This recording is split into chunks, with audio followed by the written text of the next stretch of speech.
Hello, Instagram. It's me, Rip, back with the Wack Pack. Another early afternoon edition. At least Central Time it is. No, it's mid-afternoon. It's 3 after 3. Rip's gonna rip open another pack of trading cards. Got a bunch here. Boy, I got so much now at this time. Augie, happy birthday, Augie! What's happening, baby?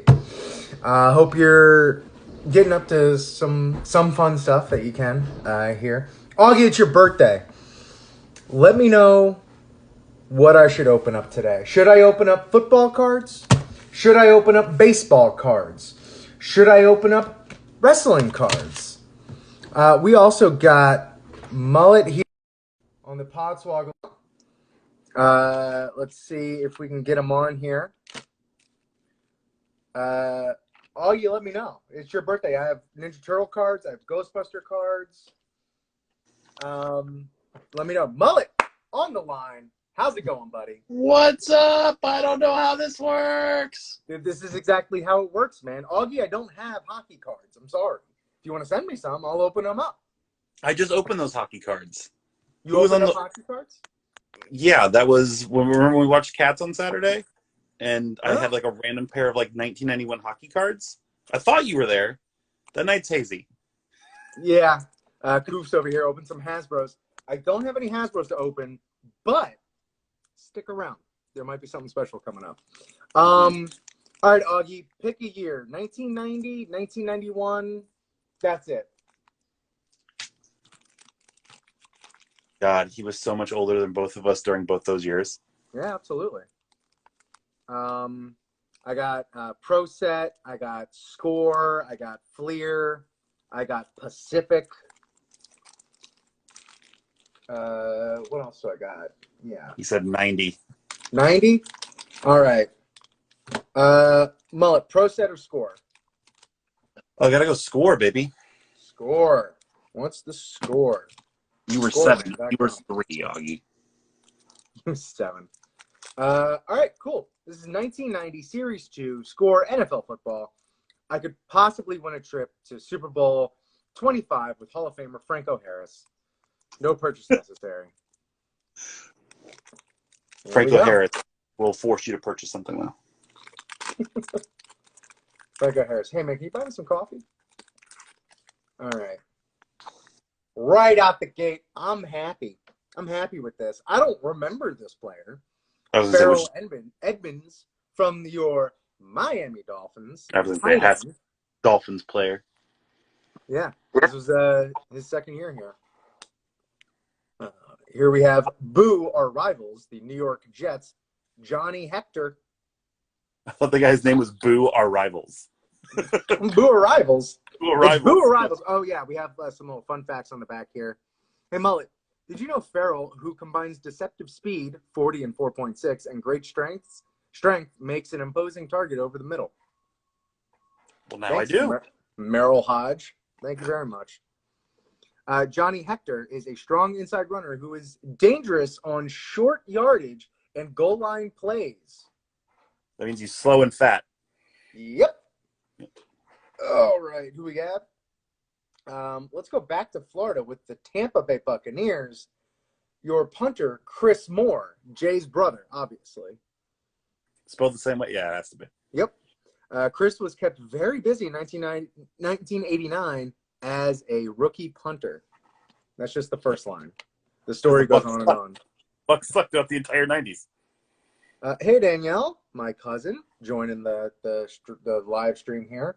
Let's stick in Tampa Bay, where we should have been just a few weeks ago, a month ago at this point. Jesus Christ. Yeah.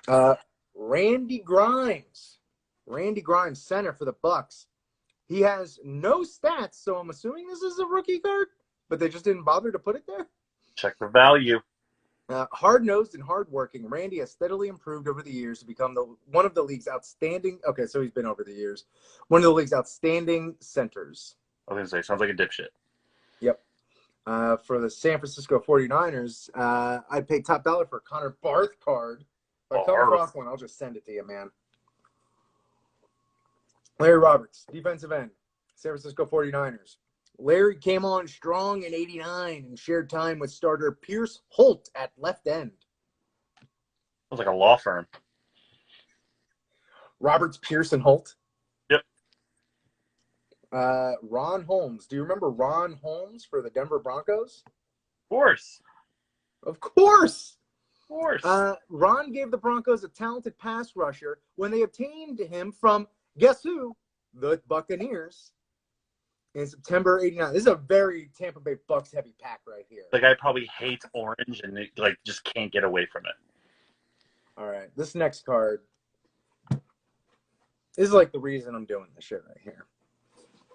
This is a Hall of Famer card. Mm-hmm. So I'm going to be extra careful with this. It's Miami Dolphins legend Bob Greasy, better known as the father of Brian Greasy. That's all. That's all he's known for.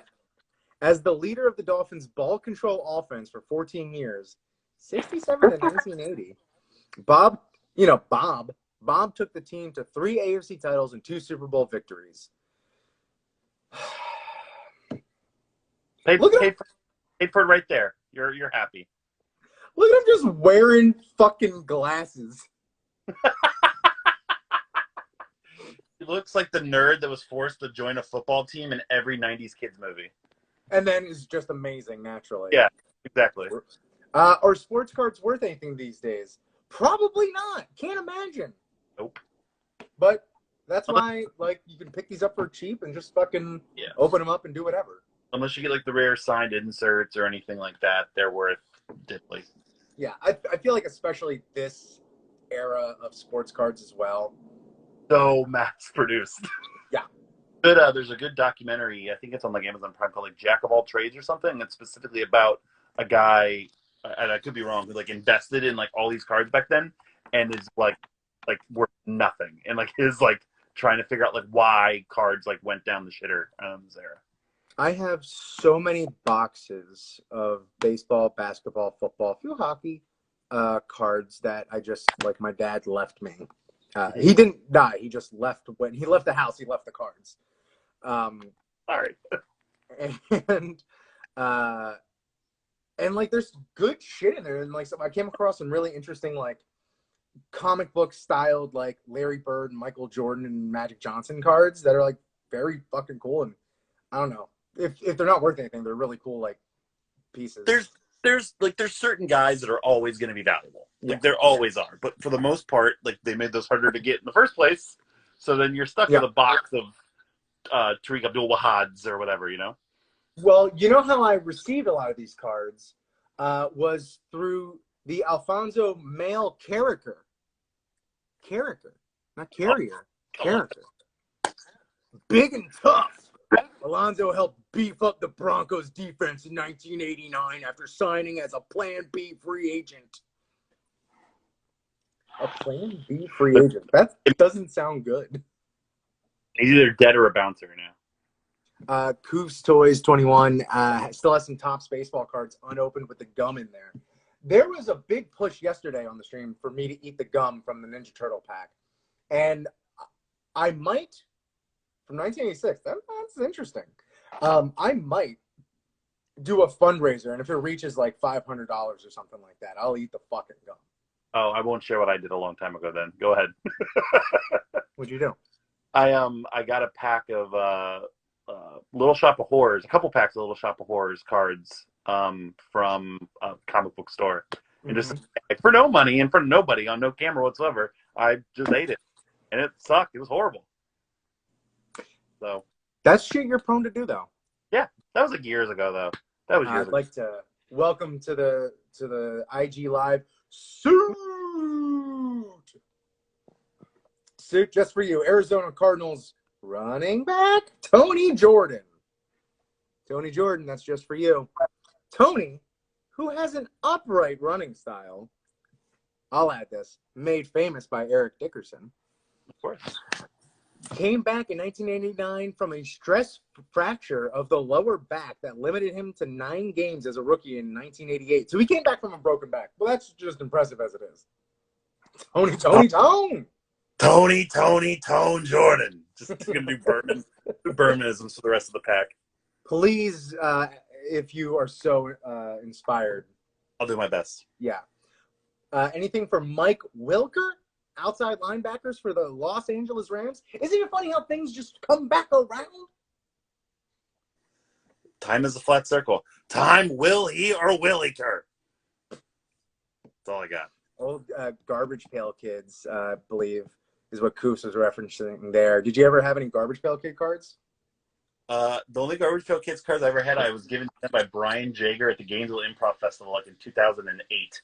He bought them at like a gas station beforehand. Excellent. Mike Wilker. Mike, who has excellent size and speed, ranked second on the Rams with 5 sacks for 21 yards in losses in 1989. He was probably a bust.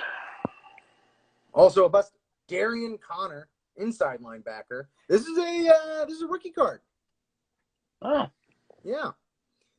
And here's a quote from the Jackson State head coach, W.C. Corden. No relation to James, I imagine. Darian is what you look for in a linebacker. He has size, speed, quickness, and strength. He is a tenacious hitter, and his speed enables him to provide excellent man-to-man coverage on tight ends and running backs. Dairy on my wayward son. I had absolutely nothing there. Oh, here's a fun one. We have a great little run of rookie cards right here. I got here quarterback drafted to the Dolphins at number 93 in 1990, Scott Mitchell. Mm. Yeah. Remember this backup ass if you grew up in Miami in the 90s? From Nebraska defensive coordinator Charlie McBride. I think Scott is every bit as good as Troy Aikman or Steve Walsh. Scott Mitch, he'll be out of the league very soon.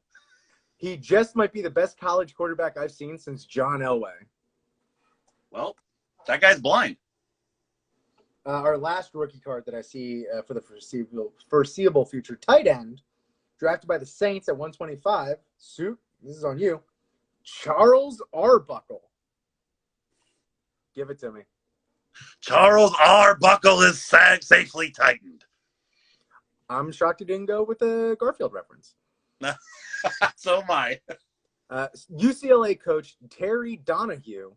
Charles is a gifted player who should enjoy a fine NFL career. He has the speed and receiving ability to be a big-time pro tight end. It's a shame he wasn't larger because that would have been an obvious fatty Arbuckle as well. So. Oh, yeah.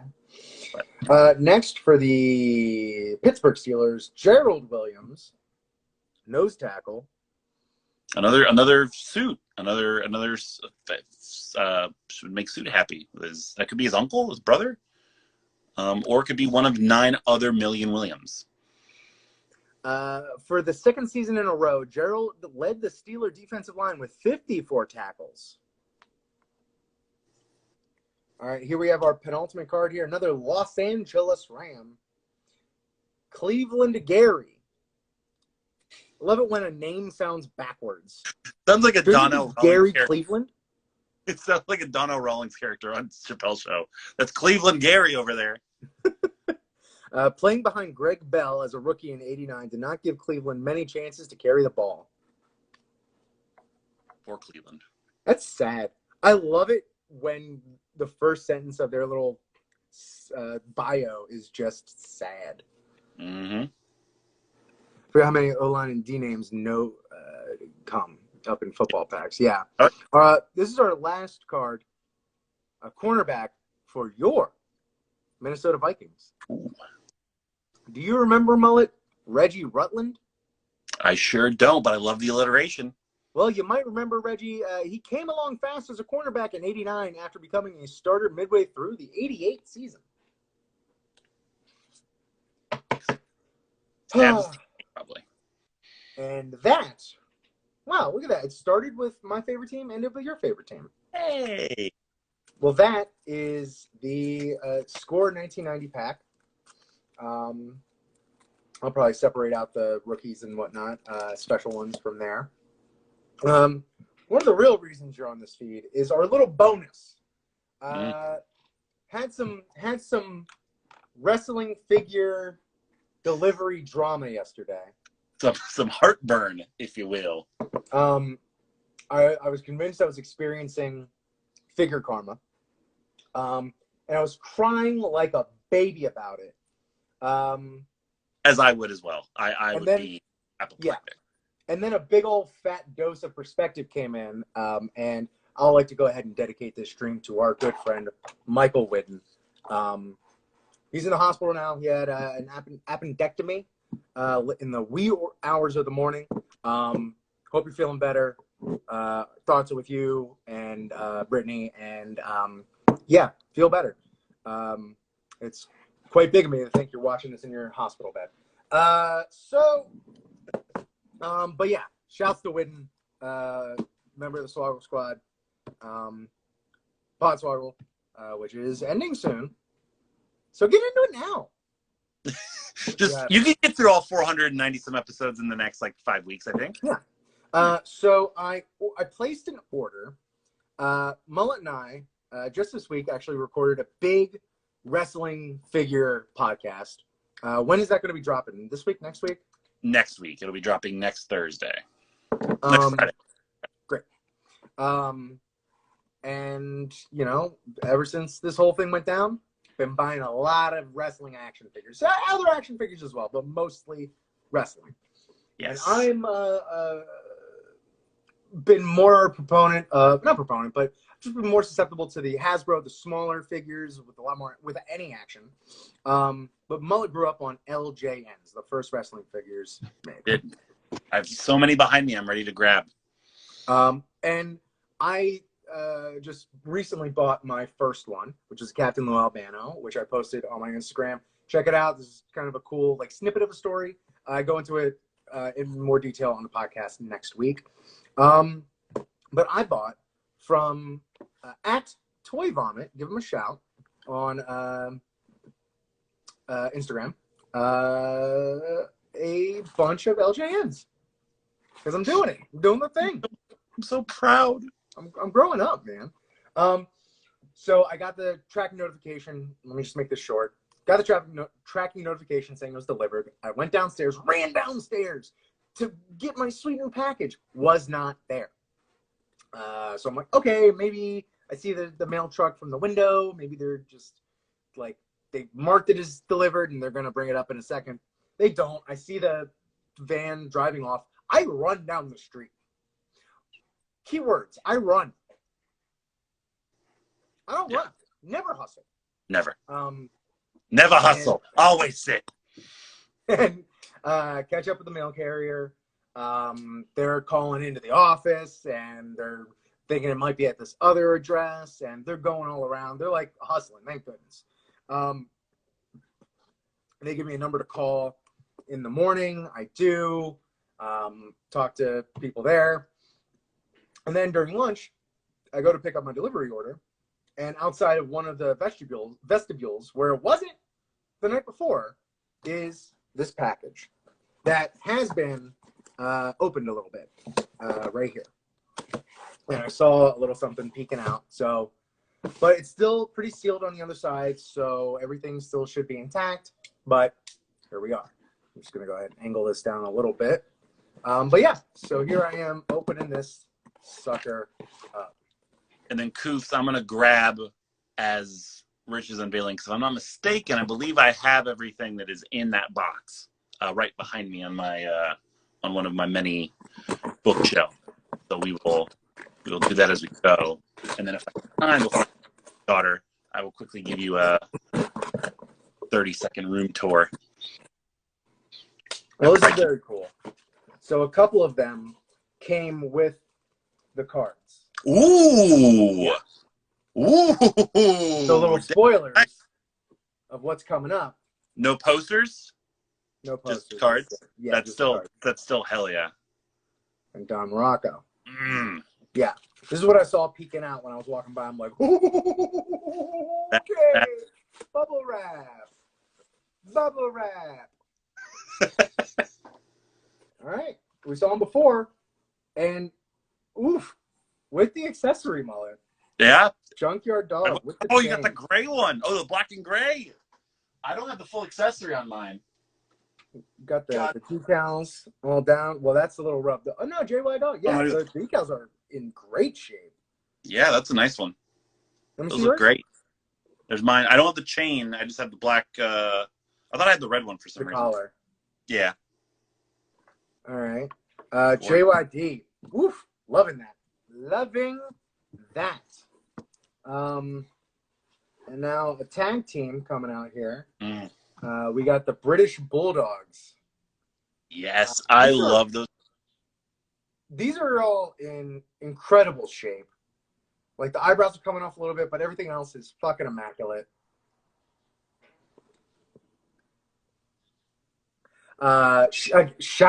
Big shouts to Toy Vomit. Yeah.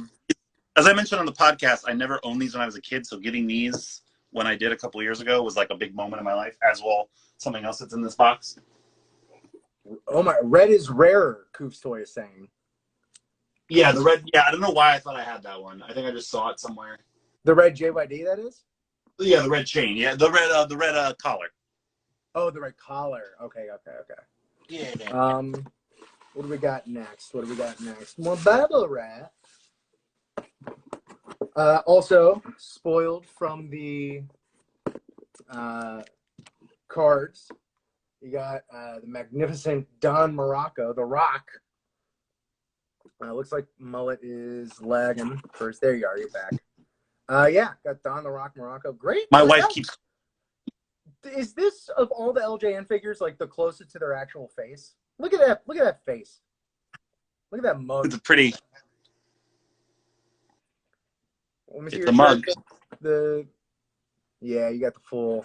Still excellent shape. Yes. I couldn't be happier. And then lastly, this one, and we talk about this in the podcast. This one's going to need a bit of a figure bath because their sport coat is all white, and so it's getting a little. It's a little dirty, but we'll fix that. Yeah, no, it's dirty. I don't have a good version of this one either. Like he's seen better days. Yeah, I'm very happy with again the condition of this guy. Yeah. The Mouth of the South, Jimmy Hart. You get the same. Yeah, same. There's a variant with these in the megaphone as well. With what on the megaphone? I never know the difference. Like the LJN variants, unless it's like SD Jones, it's so like minuscule sometimes, like certain patterns. But I know there's a variant for Jimmy Hart with either different logos or different like things somewhere. But we have the same version. So yeah, so that is everything. Beautiful. So happy and relieved. And again, you know, in the grand scheme of things, like it's just toys, but I also, you know, gotta spend some money on it. Yeah, to that I say, fuck that. No, it is important. We quickly promised. I'll just very quickly, as Rich is cleaning up there, give you an idea of what we're looking at here that I have set don't out. Even start, because you could be all fucking day with your shit. I know. As I said, I'm just doing it very quickly, extremely quickly. No, Sarge. This is just, and then all my, I told you all my Hasbros are up there in really, really random disarray. Oh, I need a doink. Yeah, I got that before that started jumping off too. Of course, I got some modern stuff as well. And there's some non-wrestling stuff here. Ooh, I also had something else come in today. Just getting this all on the record. I had my Retrofest Shawn Michaels come in. Hell yeah. I mean, love that thing. That gear. Goddamn. Oh, it's beautiful. It's amazing. Yeah. There's all the other LJNs. Any Series 11 mullet? Series 11. What do you mean? I don't know. Coops is asking. Oh, I didn't see that. I'm not sure. Series 11. Oh, you're talking about green cards for Hasbro? Oh, if that's the case. Nah, bro. No. Here, I forgot to mention on the pod. I'm a big Pulp Fiction is my favorite movie. The rarest one, I got a Gimp Unpunched, which just sounds like Sounds like something else, but it's not. Sounds like something you would pay a lot of money for. Exactly. And there's all my movies and crap. And then, yeah, that's just the tip of the iceberg here. So. Yeah. With that, I will bid you adieu. Yeah, I'm heading out as well. Hope to do it again. Peace, everybody. Thanks for joining me, Mullet. On the flip, flop, dippity dop. I'm just still gonna keep going. Boy, that was a fun one today. Not that the others haven't been, but holy shit, how eventful. That it is indeed a nice collection. I have stepped foot in that room several times, and you're just nervous about it. Thank you, Danielle.